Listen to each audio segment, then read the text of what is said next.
What's up, everybody? This is episode 2 of the Janitors Podcast. We're a 2-man down on this one. It's a 5-on-3, but we're not stopping any content. It's just me and Pete Dens this time. Everyone else is gone. We got a lot in store, though. I'm going to start my new tradition of this day in sports history. In 1918, Montreal Canadiens' Joe Malone scores 5 goals to be the NHL's first ever 20-goal scorer in 1918. Not as much sports, but this is the day the OJ murder trial started in 1995. Hell yeah. And in 2006, Rangers retired Mark Messier's number 11. Fuck yeah, dude. What's going on, dude? It's great to be here. It's I haven't really talked too much this week. It's been a long week. I know everyone's gone. Danny texted me. We're running from a tornado currently in Louisiana, so that's good. Yeah, it's the move. We got a lot of. I think we got mostly hockey that I want to talk about today. A lot of hockey, and then we have plenty of football to talk about too. Also, I want to apologize in advance if you hear the baby crying, because she has been very unhappy with herself and life the last couple of days. So that might be a little bit of background noise, but. And I want to apologize if you hear the Stella barking. She is a dog. What kind of dog is this? Want to start with the biggest news of the Devils' dumpster fire continues. Yeah. Rest in peace, IT. So they fired John Haynes, which is reasonable. Everyone kind of saw that coming. And then they fired Ray Shero, which uncovered some other, I guess you could call it dirt. They fired him, and within a few hours, they recalled Corey Schneider back from the AHL. So obviously, whoever the owner, president, whoever was not happy with the way Shero was calling the shots. I mean, I wouldn't want Corey Schneider in the AHL. He's a pretty big role in the backup role in Vancouver when they went to the Cup run. So I don't know. I don't know what Shero was doing, and I don't know why they didn't fire him before they traded Hall, because I still don't feel like they got enough for Taylor Hall. Because Taylor Hall is a stud, and they got 1 first, a conditional first, like a 3rd, a 4th, and a couple of prospects. Like, I don't think they nearly got enough for Taylor Hall. But he had a goal and an assist today too. So yeah, he's especially with all the talent in Arizona right now. It worked out great for Arizona. They got a superstar for what seems to be, to me, like nothing. But on that note, I want to jump into some Marty Brodeur, because this will tie in later.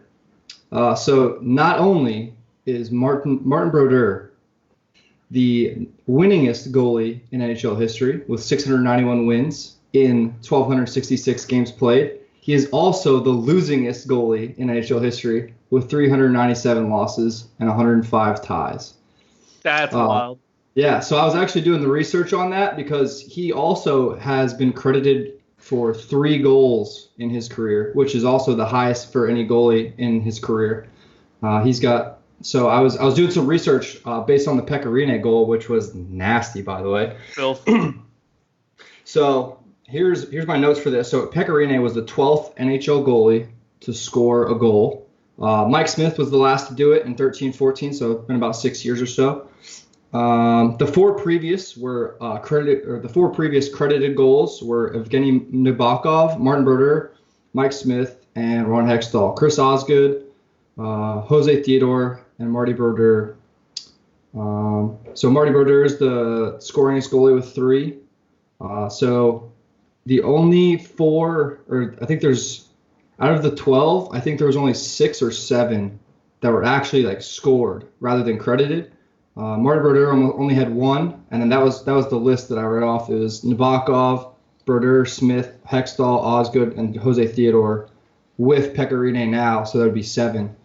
Have actually only scored at their own goal rather than touching the puck and having an own goal on top of it. So that's where that Marty Brodeur stat came from. I figured while we were on the Devils topic, we can jump on that. I like it. But Pecorine, man, that was was a great play, and I mean, 200 feet down ice, made a nice play.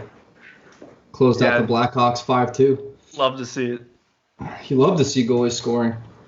Also on the Devils, IT's been saying that they need to just blow it up and rebuild around Jack Hughes and Nico Hischier, and looks like that's what they're doing. They're going to get a new coach in there, hopefully. I mean, John Hines, he's 44. He's not like he's not really old boys club, but it was kind of curious to see. As soon as Nashville fired Laviolette, they picked Hines picked him right up, which it's crazy. Here's the stats on Laviolette. All 5 years with Nashville, this one's in progress, so his first 5. Playoffs every time. 1 run to the Stanley Cup, and they lost. Had a second round exit, first round exit in back-to-back years. He's most likely, in my mind, going to get another job. In his 17 seasons as a coach, he's made the playoffs 11 times, and he won a cup in Carolina. So it's almost, I know he wasn't getting the job done, but going from him to kind of a Hines who, in his short time, isn't very proven, it's kind of a surprise to me. I don't know what you think about that. Yeah, I don't know, man. It seems to me these days, I mean, what the Devils are probably thinking is, 44, he's still pretty young. He's got some time to grow and develop and help this organization grow. I mean, that's the general direction that a lot of teams and sports in general are going towards. I mean, you look at Sean McVay, Kyle Shanahan. You got Matt LaFleur winning his playoff game today in the NFL. You got, can't think of his name, the Bruins head coach. This is my team. I don't know why I can't think of it right now, but they're all trending younger. So I don't know. I guess that's what they tried to do, and it didn't really work out. What are you gonna do? People that make a lot more money than me are calling the shots on that one. So yeah. Bruce Cassidy. Jesus Christ! I can't believe I forgot that. I wasn't any help there either. Yeah. In former Devils news, Ilya Kovalchuk, on the last pod, we said we didn't know so much about that. In his first 4 games, he has a goal and 3 assists, and he's +1. So, I mean, for 2A, 700,000. That's pretty good value if you ask me. Point a game. Let me just stuff my fist in my mouth real quick because I talked a lot of shit about Ilya Kovalchuk. Yeah, that's not the first time this episode we're going to admit that we were wrong. So. Oh, definitely not. Did you see the Caps Sharks game? I did not. If I'm not mistaken, it was the first game ever where a team scored an empty netter in the final minute and lost. Because Logan Couture scored an empty netter for the Sharks. That made it 4-2 Sharks. Caps pull Holtby. Jacob Rana scores 4-3. Pull Holtby again. TJ Oshie scores. Oh, yeah. I saw the highlights for this. It was like 13.4 seconds. TJ Oshie scored again. And then Eller won it in overtime. Yeah. The Sharks, almost on the same track as the Predators, are just, you're like, I can't figure out what's wrong with them. I mean, the Sharks don't really have a goalie as much, but it's been the same team for the last 3 or 4 years. Yeah. And they've been decent. I mean, the Preds are seemingly potentially turning it around a little bit. They're trending upwards as of late, but I hope so. I don't know, man. I can't wrap my head around how these organizations that have been consistently, the same teams played well together, especially when you have 3 to 4 years of developing chemistry. You add Evander Kane last year after he didn't work out again in Winnipeg for the third or fourth time hasn't worked out in an organization because of his attitude. I don't know, man. I just don't see it. I don't know. I'm okay with after the Avalanche fiasco against the Sharks last year. I'm okay with them having a couple more down years. They deserve it after that. Absolutely. And wow, we jump right into our Avalanche talk. So I have some stats here on Cale Makar. Lay it on me. the projected Calder winner in my book. So Cale Makar is projected and on pace to have 72 points in 82 games this year. It's pretty fucking good for a defenseman, especially a fucking rookie. That would put him number 2 all-time rankings for rookie defenseman behind the one and only Larry Murphy with 76 in 80-81. And you look at the goalies and technology and development of players today compared to the 80s, 72 is pretty damn good. Currently, the last time, or when I pulled these stats, this was true. Cale Makar currently has more points than Jamie Benn, Jonathan Taves, and Ryan Sutter. Right now he has 36 games played, 9 goals, 23 assists for a total of 32 points, and he's +3. It's easily in my book securing the Calder, and hell, he's up there for a Norris too. Fuck it, might as well get double trouble while he's at it. I completely agree. Obviously, I have his sweater in my closet hanging up right now. Bought it after the Game 3 game winner. If we're going Calder talks, I have 5 people written down. I have a top 5 for my Calder. Obviously, Cale's number 1. Victor Olofsson in Buffalo. I saw him play when I went to the Boston-Buffalo game. That dude is sick. They set him up on the opposite Ovi side on the power play, and he rang the crossbar like 3 times, dude. It's absolutely insane. Watching someone that electric play live is just, you can't experience it on TV like you can watching them fly around in person. No, it's so different, man. It's crazy. In 42 games, he has 16 goals and 19 assists, 35 points.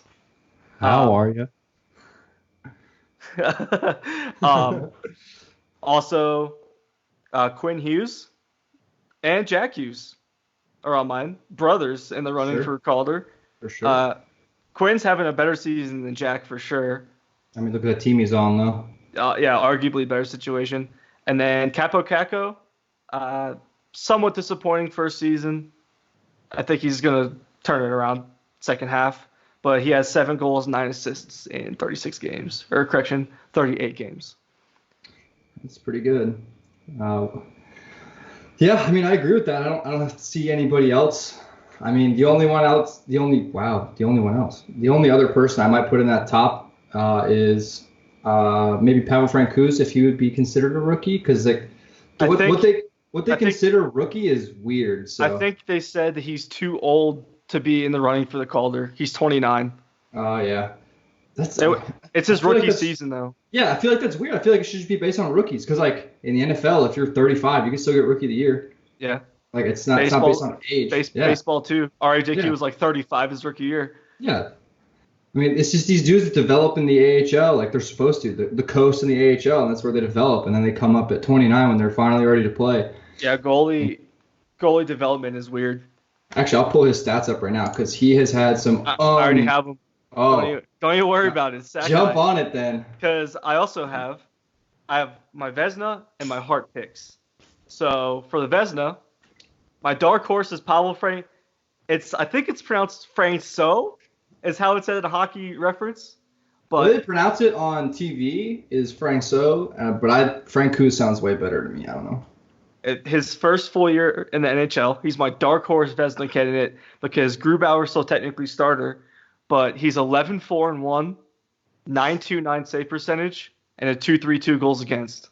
Is that good? High score. What does that mean? Did I break it? My number 1 right now is Tristan Jarry on Pittsburgh. 14-6-1, 9.34 save percentage. That's first. 2.04 goals against. That's first. 3 shutouts. That's first. So you can't ask much else from somebody if that's to step in for Matt Murray being hurt. And they have a skeleton crew, the Penguins. Yeah. This is their players that have missed time for injury. Gensel, Schultz, Bukestad, Hornquist, Crosby, Rust, Malkin, Jack Johnson, Adam Johnson, Brian Dumoulin, Aston Reese, Letang, Galchenyuk. And he's still putting up ridiculous goalie stats there's like guys I've never even heard of from the coast coming up and stuff. So also my other one is Darcy Kemper on the Coyotes. Yep. 15-8-2, .929 save percentage is third. 217 goals against and 2 shutouts, both second. But Pretty good. it would be awesome if Frank Kuz can. I mean, I don't want him to take I love Grubauer, but if he can, get the abs over the hump, like Grubauer almost this year. I mean, this is the first year that Grubauer's been a starter. Well, I guess last year he was kind of off and on with Varley, but he was the primary go-to. But having that starting job, I mean, Grubauer's still sick. Don't get me wrong. Having that, they're a two-headed horse in the goal, and they can both produce shutouts and low-scoring games every single night in and out. I forgot I was going to go with that. Who's your Vezina pick? Oh, yeah. So, not based on statistics, just based on my personal feelings. Just seeing, because it's like seeing some of these people play in real life, it like changes the way that you like envision things. Obviously, Dallas they're a pretty good team this year. They're not what they should be. But my top pick for Vezina is Ben Bishop, just because he single-handedly carries that team so often. Number 2, you got to throw Tuca in there. His stats probably aren't great, but his record's unreal right now. And Yaroslav Halak is insane too. Seeing Yaroslav Halak play in Boston was nutty. I don't know. It's different seeing these guys play. But so I'd probably go Ben Bishop, Tristan Yari, and then probably go Frank Kuz for number 3. I like it. Ben Bishop, I think when we were doing the all-decade teams, I think he might have been the best save percentage of the decade, but I could be wrong. He's up there. He's nuts. I haven't even heard the interview that Marty Turco did on Spit and Chicklets, but Marty Turco even said being a number 1 goalie in Dallas, he's like, that dude, he's insane. He just single-handedly carries Dallas to wins. And I mean, obviously, hasn't shown in the playoffs, but the reason they're not winning cups is not his fault. I can tell you that much. Big facts. I also have written down here my Hart Trophy picks. My dark horse, who I think is the most underrated player in the NHL, is Mika Zibanejad on the Rangers. He's second on time on ice for all forwards. He has 17 goals, 16 assists. That's 33 points in 29 games this season. And then last year he had 77 points in 82 games. The Rangers have had a down past couple years. He's not very outspoken in the media or anything, so he kind of goes unnoticed and he kind of gets buried under people like my other Hart picks. But don't be surprised if he has a blow-up 100-point season next year, even this year if he catches fire more towards the end. Also, I'd say my number 1 right now, I almost want to say that last episode, like I said, NBA MVP is most valuable player besides LeBron. MLB is most valuable besides Mike Trout. Hockey's NHL at this point is most valuable besides McDavid. Yeah, for real. so he has 69 points through 45 games. That's absurd. He's so fast, and his hands are so nice. His speed is, oh my God. I watched a clip on Twitter. It was yesterday, and when he got the puck, the defenseman was stride for stride with him, and he probably had a 3 or 4 stride advantage by the time he scored the goal. It's crazy. That dude is. They developed that dude in a laboratory. I swear to God. Yeah, he's created manually, artificially. Yeah. Same thing with Nathan McKinnon. And that's the other. They're 1 and 2 in the entire world right now. Yep. It's most valuable besides them because you can't even a trophy doesn't put in perspective how much they mean to their teams. McKinnon right behind him, 65 points in 44 games. He has 2 more goals than McDavid, but 6 less apples. And then I think Pasternak has a very good shot of winning it this year. 32 goals. He's winning Rocket assists. Richard. I have his stats here. He is winning Rocket Richard. He's amazing. Do not at me. He's mastered that clapper from the reverse Ovi spot. He just pulls up and takes the clapper. I don't know if they're not expecting it. At this point, you should be expecting it as the tendy, but like obviously it's working. So Pasternak is averaging .77 goals a game. Not for a goalie, goals against per game. Goals per game. He is averaging almost .8. I'd be shocked. I'd be shocked if he doesn't finish with 60. That is insane. So I actually did the math out. So he's got 35 and 45 games right now. So if he stays on that current pace that he's on, he will finish with 64 goals, which would put him 25th all time, tied with Mike Bussey for goals in a single season. Obviously, Wayne Gretzky is up there with 92. No one's going to touch that because he was playing against dudes that didn't want to get hit by the puck, just kind of stood there and tried to block what they could. And, games were finishing 11-9, more like lacrosse scores than they are hockey scores now. Did you say Pasta has 35 and 45 games? Yeah. Did he have a Hattie? He's had 3 this year. Yeah. Because I wrote 44 games, 32 goals. Yeah. So he had a Hattie since I wrote this. I think it was like 3 this season. I think he had 2 in a week. He's amazing. It's crazy. Once again, seeing him live is just, it's insane. So I have a little history on goal scoring. So Brett Hull is the only U.S.-born player to score more than 57 goals in a season.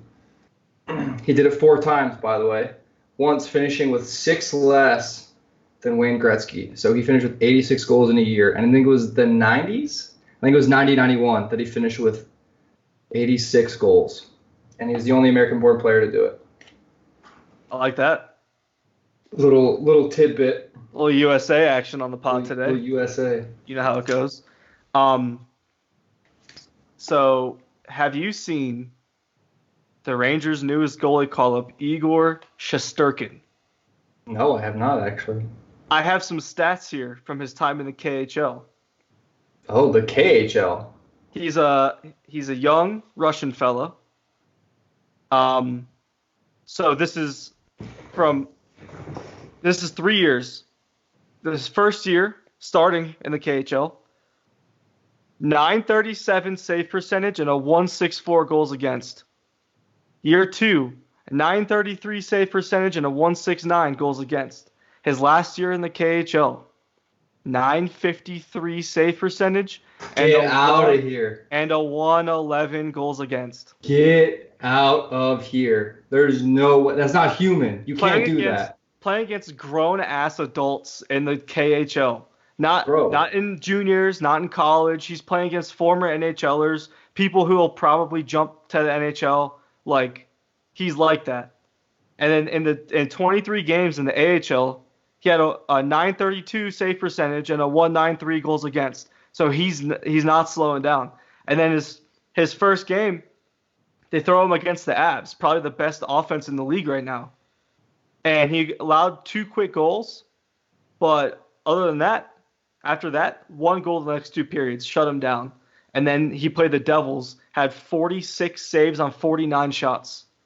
So he has a 926 save percentage. He's 2-0 in his first 2 games. That's insane. Hank, his time is almost up, but the Rangers have absolutely nothing to worry about. They have when it comes to goaltending. They have a new one coming gosh. in. A new one coming in hot. I think that can bring us into our next topic that I have written down. So last night I was looking at the current. Obviously, it's way too early to see who's going to be in the playoffs, but I have my current what would be and who we think we could take that series. So we can start with Boston Philly. Would be the one in the 18th. Boston in 4. Boston 4. Sweep it.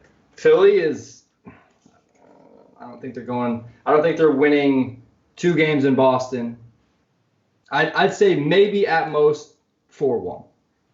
They might take a sleeping game in Philly. I would put my hard-earned money on Boston in 4, but continue. I mean, I would also, but you never know. It's the NHL. The next series we got Tampa Toronto. Tampa's been a shit show. They just lost to the Devils. I mean, they were on a 10-game winning streak though prior to that.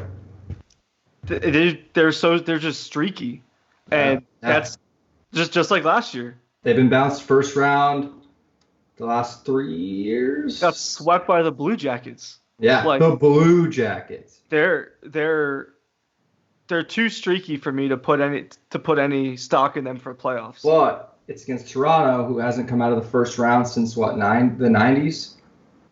And if I'm not mistaken, I think they just allowed 8 goals tonight. Oof. That's not good. And Freddie Anderson tends to be streaky. That would be an interesting series. It would be a very good series. One game would be 8-7. One game would be 2-1. Yeah. And then back to a 6-5 or a 6-4, something crazy like that. If I had to pick one of the two right now, I'd probably go with Toronto. I'd go Tampa just based off more consistent goaltending. That's fair. Because Vasilevsky brings you a lot more of a consistent basis than Freddie Anderson does. I just picture like Tavares is the kind of guy that if you give him a shot in the playoffs, he's gonna ball out. You still got Tyson Barrie, who hasn't been his normal self, but after the coach got fired, he's starting to come alive. I think they're starting to put him more in his comfort zone. I'd probably go Toronto on that one. I'm taking Tampa. But next we have Washington, Carolina. That would be a blockbuster series. That would be an OV game winner with 3 minutes left in Game 7 from the office. I think that game is they actually play. I think they play tomorrow night, so that could be a preview for the playoffs because that's going to be a hard-fought 6 or 7 game series. Because Carolina is young and talented, and Washington is just the model of consistency in the league. Yep.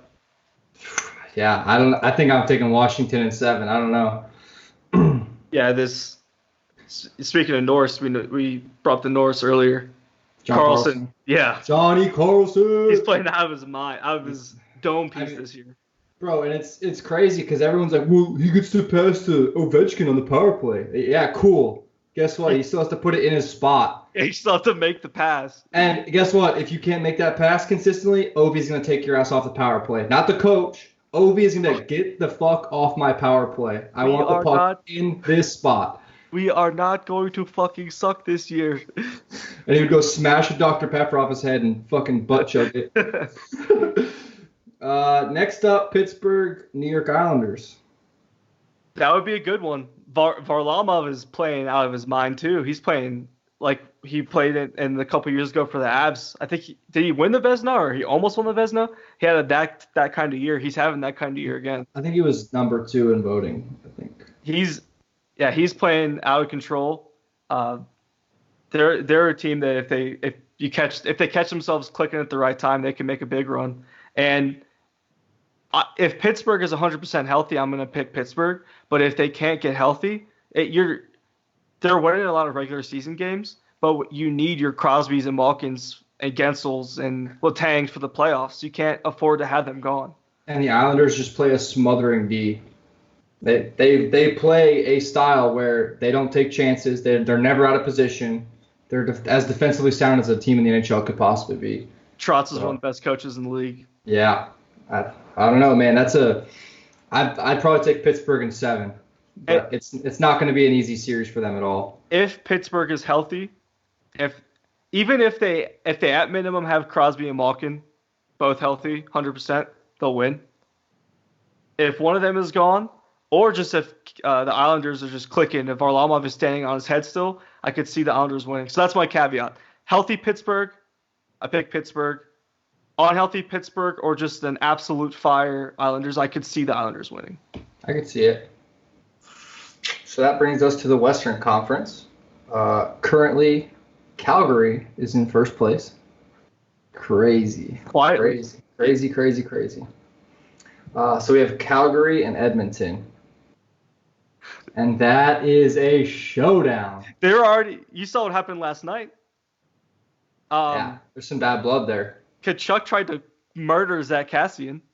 And Zach Cassian beat the shit out of him. He said, if you don't want to get hit, stay off the tracks. I've retweeted that. I said, as much as I can't stand the Kachucks, they're willing to go to bat for the boys every single night. Oh, Both, yeah. And their dad. All of them. It's in their blood. Zach Cassian showed you what happens when you get him in the tracks, though. He just beats the shit out of you. So yeah, I don't know, man. You take his head off, but he's going to come after you. Yeah. The Flames, the Avs just mosh pitted them last year. It was 4-1 in the series. I mean, with the way McDavid and now Draisaitl could win the Hart over McDavid this year. Yeah. Draisaitl is an absolute freak too, but it's always the other. Can they score goals? Yeah. The rest of the roster, and can their goalie be serviceable enough? Can he basically keep his goals against below 4, below 3 or 4? If you can not let up 4 goals, you're probably gonna win on most nights. But at this point, I feel like I'd have to go Calgary. Yeah. That's probably the hardest one we've had so far. Yeah. I want to take McDavid and Draisaitl, but I don't think they have enough. I think Calgary's a lot more well-rounded, like fundamentally sound team. I just don't think Edmonton has what it takes to beat them. So I'm going to take Calgary in 6. Calgary can roll all 4 lines. Yep. Edmonton has 2 animals, and the rest wild cards. So I'm going to agree with you. Calgary. So next up, we have Arizona, Vegas. 2-7. That's going 7 games if that happens. That's going to be a savage series. Yeah. I think Arizona. Might make a legit run. They had a Taylor Hall. They have Phil Kessel. Both their goalies could be starters on other teams. Absolutely. Antti Raanta, former Ranger, and Darcy Kemper, they can both be starters. They have 2 starting caliber goalies. Yeah. So either one they throw at you, it's they have Ekman or Oliver Ekman-Larsson. Stud. I just watched the Coyotes Penguins tonight. Jarlumson, I think it hit 1,500 block shots tonight in his career. And he took a puck to the leg that he broke like a season or 2 ago and half smiled like, yeah, like didn't even hurt him. Yeah. They got Clayton Keller, animal, Christian Dvorak, animal. Like they have Taylor Hall now that goaltending and defense wins championships. They have 2 starting goalies. They have several good defensemen. And then not to mention Phil Kessel, who if gets hot, you've seen it in the playoffs before with Pittsburgh. Playoff Phil Kessel. He should have won the Conn Smythe that year, but I would go to Arizona, but I think that's going 6 or 7. I'm saying Arizona in 7. And then we have the prior year Stanley Cup champion St. Louis Blues versus the Vancouver Canucks. Are the Avs not in the playoffs right now? They are. They are the 8, 7, 6, 5 seed right now.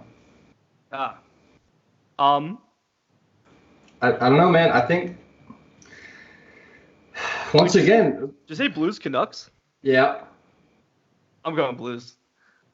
Canucks can't hang. I can't, man. I'm seeing the Blues trounce the Bruins in 7 just devastated me. The Blues, they won last year because they were just old school hard-nosed hockey.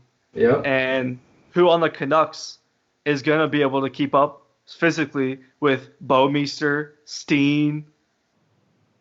Who's the other one? Bogosian, is that how you say it? Yeah, Bogosian. How are you going to keep up? How Elias Pettersson, I'm like a foot shorter than him and we weigh the same. He's a stud. Don't get me wrong. Elias Pettersson is an animal, but you're getting physical. You're getting hit. Every check is finished. It's playoff hockey, less penalties. You touch the puck, you're getting hit. Another team with 2 starting caliber. They have Binnington and Jake Allen. So. Yep. I guess I'm going St. Louis. Probably, I'm taking St. Louis in 5. I don't think Vancouver's got the physical brand of hockey to compete for a 7-game series. I don't think it would be a sweep. Pettersson will steal them. Pettersson alone is worth a game. Yeah. He's that good. He even called a penalty on himself yesterday, the other day. Raised his arm when he tripped someone. So, yeah, I'd say 5, maybe 6. I think Vancouver's on the upswing. Pettersson's a beast. They saw Bo Horvat. Markstrom's good, but I don't think that they can physically keep up because you have to play 7 games against the most physical team in the league who just won the cup for being that physical. So just you touch the puck, you're getting hit every single time. Yeah. In the corner, you're gonna get buried over and over and over again. The Blues are almost like a team when you're bored on NHL and you're like sort by physical and just sign all the most physical guys. Just smoke everyone. Just smoke them all. And then finally, we have the Dallas Stars and the Colorado Avalanche. You've seen this before. I don't want to be. I'm gonna take a step back. I'm having a little out of body experience. I'm gonna try to be as impartial as I can and just say that the Avs are gonna win in 6. I could see that. My issue with Dallas, obviously, I'm wearing a Dallas Stars jersey. I love Tyler Seguin. He's drafted as an 18-year-old to the Bruins. I saw him live. It was exceptional. Kid, he's amazing. Unbelievable. Also, Man Rocket, huge wrench. Massive cock on that guy. But I just don't think Dallas has what it takes. Once again, we get into that physical aspect, that hard nose, put your nose down and bury someone in the corner and fight for the puck and fight for every single inch on the ice to win a game. Once again, Dallas proved last year they couldn't do it against Colorado. And Colorado has only gotten better. And if Colorado is wearing the navy blue alternates, the 3rd jerseys, and they're automatically like 5 XP better at the game. So yeah, you gotta think matchups because the Avs have the best first line in the league. McKinnon, Landy, Renton. Arguably. The Bruins are a close second. That would be the only one I would put up there competing with them. I'm taking Landeskog, McKinnon, Rantanen. You got talk about physicality. Landeskog drops the mitts as a captain, as a most European scorer. He can also drop the mitts. He's not afraid to do it. I mean, Bergey's Marchand's big brother. Anytime Marchand's being a little rat up in someone's grill, Bergeron's the first one there. So. Yeah, but then you add Nazem Kadri, newly acquired Av, who's on pace for 30 goals and 154 PIMs.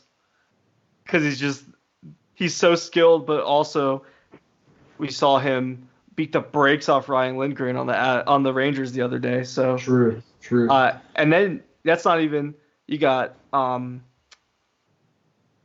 who's the I've drawn a blank. Nichushkin, the guy from Dallas who big physical, big presence, like straight up power forward. You got Burakovsky, who's a sniper and is coming. He was buried in the Caps, Ovechkin, Backstrom, buried under all those guys. Comes to the Avs for very cheap, like $3 million a year, is absolutely balling. Even a 4th liner, Pierre-Edouard Bellemare, there's already jerseys of him at the Avs games. He has his own thing. When he scores, belly flops onto the glass because Bellemare, they call it belly flop. Yeah. Donskoy. Like there's, I don't JT Comfort is, in my opinion, the best third, fourth liner in the league. Proved it last year in the playoffs. What was it, 3 or 4 goals in that series against the Flames? Or I think it was Dallas that he did it to. Timothy Comfer is always in the right place at the right time. He's that guy. The greasy, janitors-esque Chell goals. He's always there for the rebound. Always right place, right time. Position, gets back on D. Him and Jost are full. They step on the ice. They might only play 13 minutes a night, but it's pedal to the metal until they're back off the ice. Yep. And last year, if the Avs had this team last year with Grubauer playing in the playoffs how he was, they're winning. So last year they were limited because Gabriel Bork was on the team. At one point, Andrew Agazino was starting. Like now there's straight up 4 good lines. Solid lines. Yeah. And then defense, of course. You got Zadorov. Led the league in hits last year. Led the playoffs in hits and didn't even get to the cup. He only played no one in the cup beat him in hits. Cale Makar, obviously. Eric Johnson still got some life left in him. Ryan Graves is leading the league in plus minus. Facts. And his time on ice is pretty up there too. He started when I went to the Blues game last week. He was starting. He was first pair D. Graves was. Just a solid shutdown D man. I think. Spinny boy Sam Girard as well. Yep. I don't see Dallas having the matchups again. It sucks because I want to see Ben Bishop win a cup so bad because he deserves it. It's the same thing as Hank.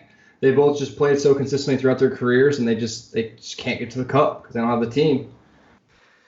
Yeah. I don't know. But that brings me to my last NHL point for the day.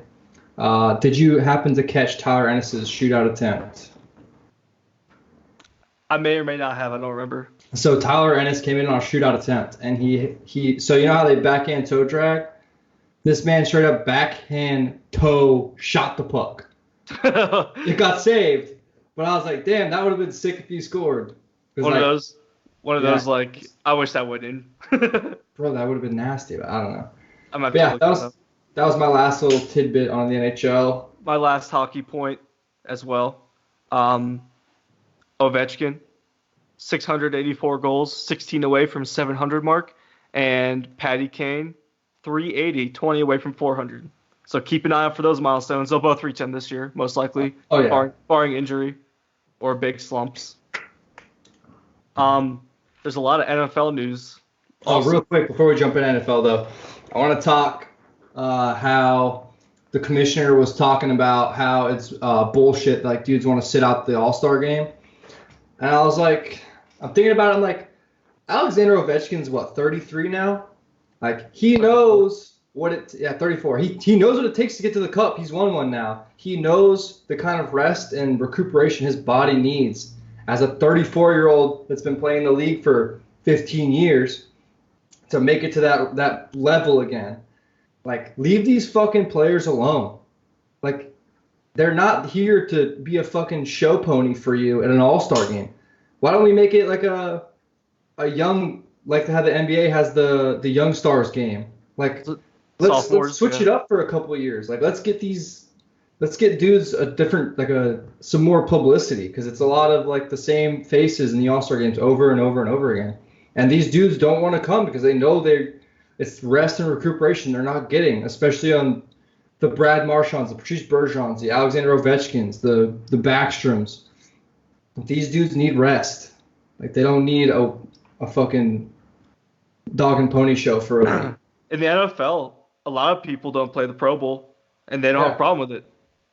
Anyone in the playoffs, they're not playing anyone going to the Super Bowl, they're not playing the Pro Bowl. They don't even allow them to anymore. Yeah, and I fully agree. Ovechkin literally doesn't have any trophy space left. Like, if he gets another Conn Smythe, that might be the last, or Rocky Richards. He doesn't need an All-Star game selection. He doesn't need a bonus for playing in the All-Star game. They fined him. He said, I don't care. That's nothing. And you see Dylan Larkin on the Red Wings was like, please don't vote for me. And then he scored one of the nastiest goals on the season. They're like, you're making it wrong. He's like, bro, I don't want to go. It's a waste of my time. I'd rather go vacation for a week. You're making it hard to not vote for you. Yeah, I know. But yeah, so that was my last little tidbit. I think that, like, I don't know, that something about that just like really crossed my wires. And leave these dudes alone. Let them do what they're paid to do and get some fucking rest mid-season. I fully agree. Is that it? Is all you got for NHL? That's it. I have a lot of NFL stuff to talk about. Starting with Jameis Winston having a Madden season. Hell yes. Jameis Winston. This sounds like I'm reading you my Madden connected franchise mode stats. He led the league in attempts, 626. Led the league in yards, 5,109. Second in pass touchdowns. He led in interceptions with 30. 9 ahead of second place. 30 picks. Almost 2 a game. He should have thrown 2 more. 47 sacks. That was second in the league. And he led in pick sixes. He had 7 pick sixes. Second place was 3. He had 4 more pick sixes than anybody else. And I don't know.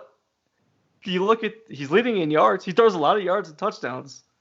But he doesn't have an offensive line. He's getting hit and rushed too much. That's where the interceptions come from. If he doesn't have time to sit in the pocket and read, he can't make a play. Because he has to force it somewhere and it ends up getting picked. Or if you put a good line in front of him, he's at least going from 30 to 20 picks. Yeah. Maybe probably 15. He's probably going to be at least 2-to-1 ratio TD to interception if you put a line in front of him. I love the Madden-esque season. On the quarterback track, I am devastated for Josh Allen on the Bills. One of my favorite players in the league. I love when I just look at his stats. He has like 52% completion percentage, not that many yards. He threw a pick or 2, but somehow he just gets the job done. And in the playoff game, he got the job done. He got them into field. He sacrificed his body to get them into field goal range. But Cody Ford, rookie right tackle, crackback blocked somebody and took them back out of field goal range. I was furious for Josh Allen and the rest of the team. It was a stupid block, stupid play. But Josh Allen in the regular season led the league in game-winning drives with 5. He also was 3rd in rushing behind Lamar Jackson and Kyler Murray. So I just love that he's the kind of guy that just gets the job done. He did it in the playoffs. I was a little bit shaky, but the stage wasn't too big for him. And I hope the Bills get back there again. Those fans deserve it. And, yeah. He's a huge for the boys kind of guy. He'd be a janitor if he ever wants to come on. He could be a janitor, come on the pod. He's a big team guy. Putting his body on the line whenever they need him to. Also, this is the time of year where everyone starts declaring for the draft. So Jake Fromm, I don't know how much you watched him at Georgia. Love him. I do too. There's a few concerns with him. I almost see his arm talent, arm strength. It's hard to, I don't know. I see it as Drew Brees kind of guy where he doesn't have the biggest arm. And he'll throw it like, you know what I'm saying? Drew Brees doesn't have a huge arm. Brees was last in the league in yards per attempt this season. Yeah. So, but obviously Drew Brees is a GOAT. But that kind of like, he doesn't have the biggest arm, but he'll get the job done. But on the other side, Fromm had 5 games in a row up until the bowl game where his completion percentage was under 50%. Yeah, I don't know. I mean, I watched Strong Opinion Sports today on his opinion on Jake Fromm. I mean, I don't know. I think he could have stayed at Georgia another year. I think it probably would have been good for him. But I think the way that I look at it is, go get that money, dog. Like, if you got the talent, go get some money, go get some better coaching. Not that Kirby Smart's not a good coach. The quarterback coach at Georgia's not good. But you're not an NFL team. You don't have the kind of funding to put a dude film every throw he makes in practice, film every throw he makes in a scrimmage, film every single last detail to his mechanics, and force him to fix the mechanics that are taking the velocity out of the ball for him. So go sit and be a backup, bro. It's probably gonna be good for you. If someone told him he's going top 15, which I could see, it really just all falls down to who needs a quarterback. But you don't want to go back to Georgia and break your leg and then lose it and go in the third round the next year. Same thing with Tua. Yeah, he declared too. He's like, fuck this dude, I'm out. Like, I'm sick of getting hurt. He needed to declare because someone's gonna take a flyer on him because he got hurt his ankle and then did he hurt his ankle twice? No, his hip and his ankle. Yeah, his ankle and his hip. He had to have arthroscopic on his ankle, and he played again against LSU and got hurt and hurt his hip. Yeah, I don't know how I feel about Tua. A lot of people are really high on him. His stats are way up there, but he's injury prone. Also, he's 6 feet tall and left-handed. That's two whammies that a lot of scouts are looking at. Because I don't know, someone can make it work. What do you got? The way that I look at Tua is this kid, freshman out of St. Louis High School, comes in to Alabama, number 1 in the country, national championship, down at halftime. They look at him and say, reins are yours, dog. See what you can do. Freshman year, this kid's 19 years old, 19 years old, comes into a national championship game. That's an NFL playoff game. That's a divisional round pressure. And this kid, literal kid, comes in and proves that he has the guts to make it work. So, I mean, stats, whatever, man. The kid's got heart. He also got benched for Jalen Hurts the next year, though. Yeah. I mean, I don't know. The kid's got something that a lot of people don't have. So a stacked Alabama roster. I mean, a lot of people don't have that. I could probably throw 35 touchdowns to Alabama receivers. So I mean, Ruggs. You got Jerry Jeudy. Who declared? Yeah, Jerry Judy's going top 5, dog. He'll be the first receiver taken. If he's not taking top 5, I don't know what the hell the NFL is about anymore. That dude he's the next Julio Jones. He's big body, big hands, fast, unbelievable route running. Back-to-back 1,000-yard seasons. Get out of town if you don't take top 5. In the SEC. Yeah. With the best corners in the league coming out of there. Yeah. If he's not taking top 5, I'm quitting watching the NFL. Just kidding. No, but I don't know, man. And then you got the seniors, like Justin Herbert, who I'm a big fan of. 4-year starter. Every year, his stats, even from last year to this year, yards per game went up. His touchdowns went up 3. Interceptions went down 2. Got better completion percentage, yards per attempt, and adjusted yards per attempt. He improved in every single category, every single year. So some people don't see it. Some people are like, people like him because he's the prototype quarterback.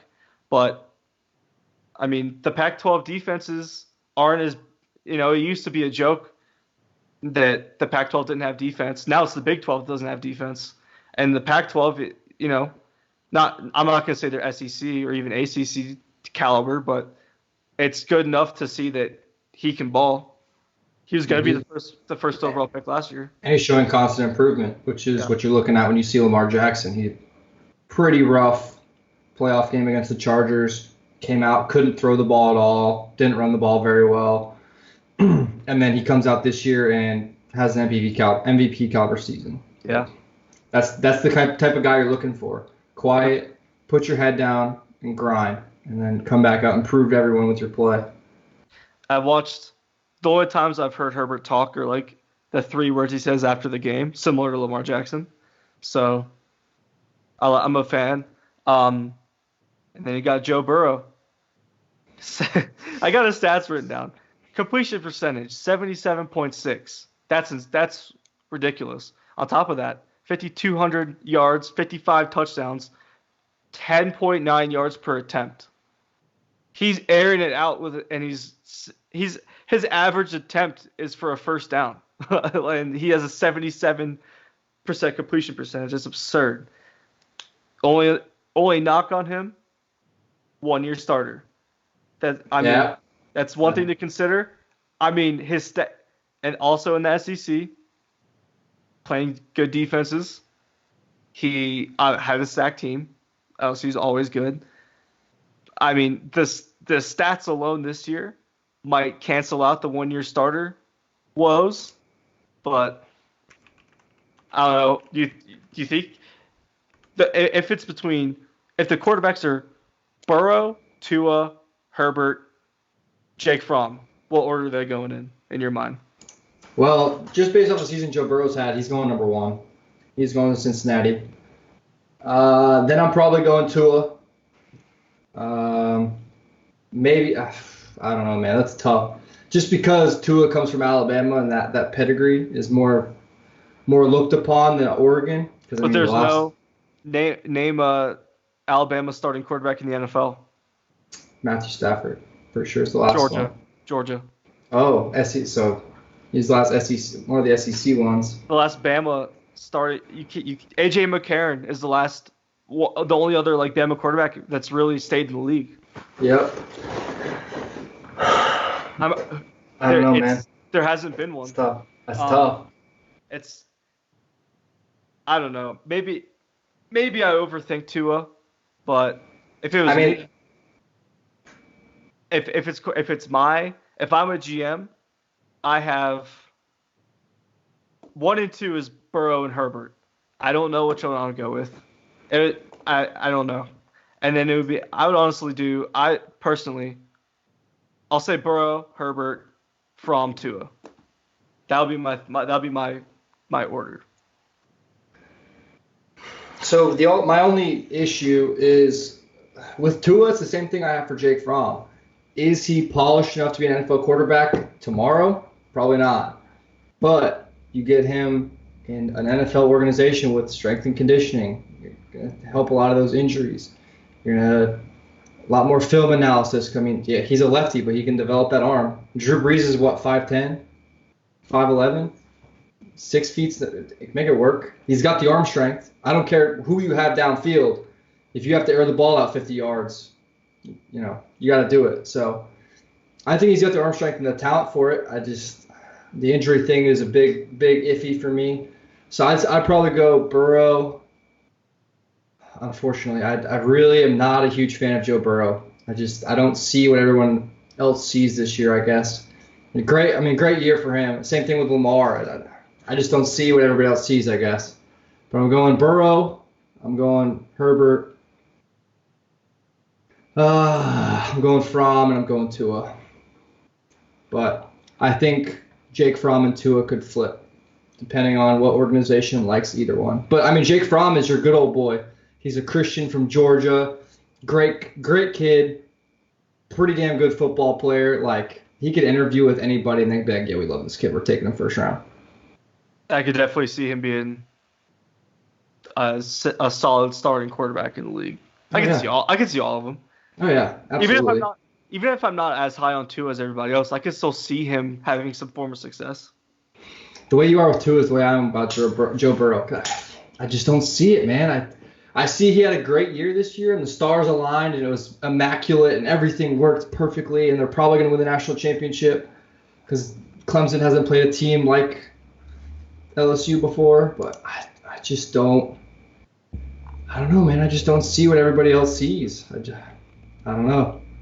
I don't know. Speaking of Jake Fromm, I don't know if you saw Georgia just landed Jamie Newman. He's Wake Forest quarterback. I think he's a graduate transfer, or maybe a senior this year.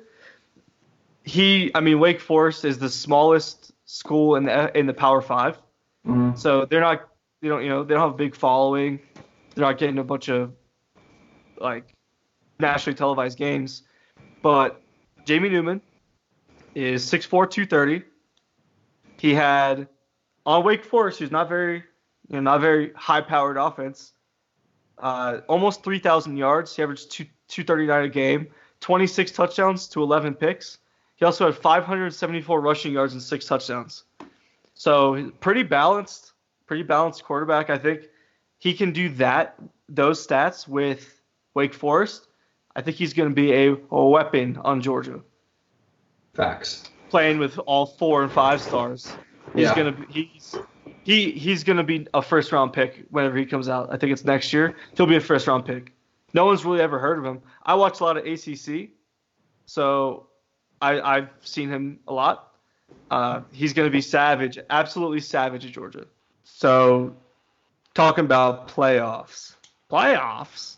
My number one playoff note is Marcus Mariota fucking sucks. Ryan Tannehill. It was an internet-wide meme when Tannehill came in to play for him, and they made me eat my words. We both said nobody was going to beat the Ravens. The Ravens were going to the Super Bowl, beating the 49ers. No one was going to win. The Titans came out. Mike Vrabel game planned one of the best defensive game plans I've ever seen. Every read option, there was 3 layers of people that were. Yeah. It doesn't matter if the first 2 guys bite because the third guy is meeting them at the line of scrimmage. Marcus Mariota is a disappointment, and Ryan Tannehill came in. Everyone jokingly said he was going to save the day, and wouldn't you know it, he knocked out the best team in the NFL. Big part of his defense, but I don't know, man. Derrick Henry, bro, he's something else. People literally don't even want to tackle him in a playoff NFL game. Fuck no. Do you see that, man? I don't want to tackle him either. No, he would make me look like a puddle on the ground. He would run through me. Hell no. Splash. Absolutely not. Henry 3, splash. And then the Seahawks lost, which I was okay with. That was kind of in my mind, kind of boring. Exactly how you kind of think that game would go. But Russell Wilson. Russ is 0-4 at Lambeau now. Can't win there. I mean, it's not an easy place to go into and win. So, I mean, it's kind of. I heard a stat that. Never mind. I think it said. Is Devontae Parker or Randall Cobb that has the most touchdowns in the last 4 years out of anybody? But that's the only other thing I got for NFL is the Panthers hiring Matt Rule. Hiring Matt Rule from Baylor. He took Temple from like a 1-win team. In 2 years, they were a 12-win team. He did the exact same thing in Baylor. Took him from a 1-win team. 2 years later, they were a 12-win team. So he can come in, change the culture. He seems like a really nice guy. He seems almost like a player's coach, but maybe he found that perfect middle ground of like, yeah, I'm your, player's coach, but at the same time, you're going to do this. Like, what's even crazier too is Cam Newton absolutely thrives in college type offenses. Yeah. So maybe it's Cam's chance to get back into the way he was in 2015. He made Baylor a powerhouse. Yeah. He put a lot of people in the NFL. From Temple is not an NFL, product destination. Yeah. Yeah, and he put several guys, Matt Ioannidis, Nate Hairston, like several solid NFL players from a smaller G5 school. I just want to jump back into the Baltimore Tennessee game. I just want to give the stats for Lamar, Derrick Henry, and then Ryan Tannehill. So obviously the big killer for the Ravens to me was the 0 for 4 on 4th down conversions, and then also Lamar's 3 turnovers.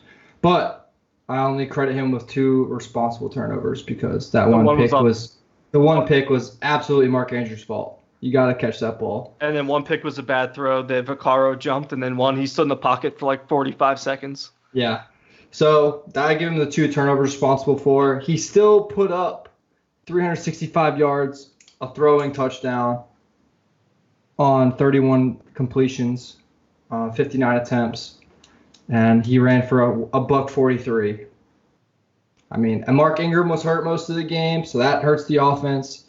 But yeah, the Tennessee defense just layered up. What are you going to do? The only time he really was able to scramble, or the only time he was actually able to rush, was when he scrambled.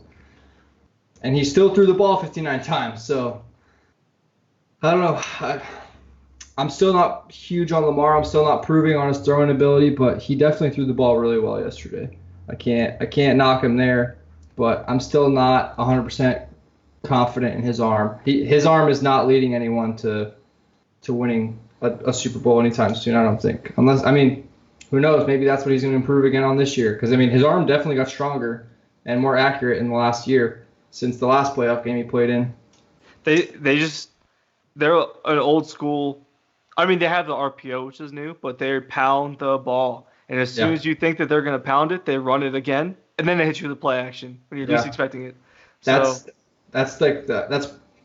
I would say, I'm pretty sure I looked up the stats, and I think it was 9 touchdowns for Lamar Jackson when 1 tight end's on the field. I think it's 13 when 2 are on the field, and then I think it's 7 or 8 when 3 tight ends are on the field. Throwing touchdowns. Sounds like they need 4 tight ends on the field then. Sounds like they need 4 tight ends. And these are all throwing touchdowns. So it's a lot of red zone offense. It's after they pound the ball down your throat, and you're like, oh, man, they're probably just going to run it down our throats again. And then he just lofts it over the top and at the 5-yard line to Mark Andrews or Boyle or Hayden Hurst. Also, I want to talk about Hayden Hurst. Hayden Hurst, man. Hitting the back with that pass. Hit in the shoulder. Because the man didn't turn his head around. You are an NFL receiver, and I know better than that. When you hit the top of your route, especially when you have the corner beat, you turn your head. Look for the ball. Because I guarantee that ball is going to be there. Because Lamar does read the field very well. There's one thing that I've noticed that he does very, very well. He did have a lot of overthrows and underthrows yesterday that I wasn't impressed with. But that's his arm talent. But when he reads the defense, the ball's going to be where it needs to be. 9 out of 10 times. His pick being the one time that it was iffy route by Boykin, bad read, bad throw, jumped by Vaccaro, brings it back. It killed me to watch that. I was like, man, Ravens fans have to be so disappointed right now. But yeah, that's all I got for Lamar. Great game for him. I know after the game, he wasn't very proud of himself. He was upset about the 3 turnovers. What are you going to do? It's football. It happens. Derrick Henry, 30 carries, 195 yards, and a passing touchdown. Didn't have a rushing touchdown, but this man had a passing touchdown in the red zone. He hit him with the Tebow jump throw. Yeah. That man's something else, and I guarantee you that man is going to take them to the Super Bowl. Don't at me. Obviously my predictions are wrong because I said Ravens were going to the Super Bowl and beating 49ers. But I don't know, man. I think Derrick Henry has what it takes to lead that team. Because if you can keep Patrick Mahomes and that Chiefs offense off the field at Arrowhead, and you just pound the ball down their throats and just take time of possession on them, you got a real good shot at winning. Your goal has to beat the Chiefs on time of possession by like 15 or 20 minutes. You have to possess the ball for almost a full quarter more than them. Yeah. But you saw today how explosive that offense is. It's unbelievable. Everyone was joking. Unbelievable. Everyone was joking about them being down so much, and they came back, and it was like I was watching the game, but it almost felt like I wasn't, like I was just staring at the TV, and then I like blinked and they had 51. Yeah. They ran out of fireworks in Arrowhead. They ran out of fireworks because they scored too much. The city of Kansas City had to apologize to the fans because they literally ran out of fireworks. That's insane. 51 points. That's not good. It's not good at all. I took a sip of my water and I looked back up and they had scored 51 points. Crazy. It's crazy. I don't know. That Kansas City offense is dangerous, but I saw the special teams and the defensive woes today, and if Houston was able to actually, kick them while they're down and hold them down to basically what the Titans did to the Ravens. You just keep them out of the end zone, but they figured out the formula. If you double Tyreek over top, That takes the safety away, and Travis Kelce's in one-on-one coverage with a safety. I mean, you're just going to throw the ball to him for 3 touchdowns like he did today. My last football note, the All-Pro teams are turning into a popularity contest. Like the Pro Bowl. The Pro Bowl's cool, but it's a popularity contest. DeAndre Hopkins is obviously one of the best receivers in the league, his skill-wise, but he was 11th in yards and 16th in touchdowns, and he was first-team All-Pro. That's not how that's supposed to work. That's not a first-team All-Pro. No. In a vacuum, DeAndre Hopkins himself, yes, that's how good he is. But this season, for the 2019-20 All-Pro team, no. 16th in touchdowns and 11th in yards? Absolutely not. And tell me how you're putting Marcus Peters and Marlon Humphrey as first-team All-Pros with Stephon Gilmore. Stephon Gilmore had allowed 1 touchdown all year, and it was in the playoffs. The Patriots had almost 2005 Bears, 2000 Ravens type. It was just suffocating man coverage all over the field. And Stephon Gilmore was the anchor point because he's that one you can put on any receiver, and they're not scoring. It's not happening. If you notice from my all-decade teams, I didn't even quote Pro Bowls, but I quoted All-Pros because the All-Pros is the sports writers. They matter. Also, I think it was Bill Polian was the one that said Lamar Jackson should be a running back or a receiver. He was one of the only people. It was Lamar got 48 out of 50 votes for the first team All-Pro, and one of them was the guy that said he should be playing running back. He can't even admit that he's wrong, and he's getting paid to do this. The All-Pro is supposed to be what we can really look at to see who's legitimately the best players. Lamar Jackson should be unanimously he should have been the best quarterback this year. And all the other goats had down seasons. I mean, they gave 3 to Russ, who he had a pretty good year too. He did. So I'll give Russ 3 out of 50 votes. That's a very overwhelming majority in Lamar's favor. It's just fishy that the one guy that didn't vote for him, or one of the 3 was the one that said he should play running back and receiver and not quarterback. That's crazy. Come on, dude. That's all I got for football. I had 2 finishing up stats on the Titans. And that was it. Ryan Tannehill, the savior of the Titans franchise, 7 of 14, 88 yards, and 2 touchdowns. That's it. That's all. The Alex Smith Redskins stat line. Got the dub. Nothing else matters. Got that dub. The only stat that matters is that they were 1-0 that day. Yep. And I actually heard they were talking to somebody said they interviewed John Harbaugh, and they're like, "Yep, you got to play every game is a Super Bowl," and that's realistically that's how it matters in the playoffs. You have to play every single game like there is no tomorrow. Because realistically, every game is a Super Bowl because you don't play tomorrow unless you win. So, that's all I got. I have 2 NBA things. There hasn't been a ton in the NBA that I've thought was pod worthy. There's a stat. I'm a big Luka Doncic fan. I think he's awesome and he's blossoming into an elite player. But here's a curious stat that I saw and I dug deeper in. So in the fourth quarter or overtime, with 30 seconds or less on the clock, and the shot is to tie or take the lead. So game tying or winning shots at the very end of the game.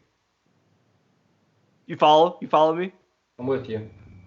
Nikola Jokic is 4 for 4 on game tying or winning shots under 30 seconds. Dame Lillard, 3 for 6, solid. Derrick Rose is 3 for 3. Luka Doncic is 0 for 6. Damn. He's 0 for 6 on game tying or winning shots at the end of the game. So there's a lot of factors. I'm not going to come to any conclusions, but you're not going to be 1 for 6. You're not going to have a little bit of that killer instinct in you. I mean, I don't want him to be a highlight reel player. I think he can and he should end up being like a superstar, clutch, carrying teams to the playoffs. He's also 20? Yeah. So if I was in the NBA, I would have to go take a shit every 5 seconds because I'd be shitting my pants. I'd be freaking out. But I just thought that was a curious stat. Jokic is 4 for 4, D Rose 3 for 3, Doncic 0 for 6. That's crazy, actually. And Lillard is one of the clutchest players of our lifetime. He's hit 2 series-winning shots in the playoffs. He's 3 for 6. So you got, I know, like, but yeah, 0 for 6 on game-tying or winning shots. That's crazy. Also, I don't know if you saw, Jimmy Butler got into it with T.J. Warren in the Heat game. So they, got a little skirmish. Butler pretty much baited him into getting himself ejected. So Butler was just egging him on. T.J. Warren did some, I think he pushed him or something. He got ejected. Jimmy Butler was blowing him kisses as he was going to the locker room. And then after the game, Jimmy Butler said, I think it's tough for him because I can guard him, but he can't guard me. In the press conference after the game. Just all of it is an absolute savage move. It's blowing the biggest kisses, power move. blowing kisses to the guy that you just forced to get ejected. And then I'll say the quote one more time. I think it's tough for him because I can guard him, but he can't guard me. Oh shit, man. All right, well I guess that puts us at the end. Yeah. Anything else? That's all I got. You know the vibes. You know the vibes, baby. You know the vibes.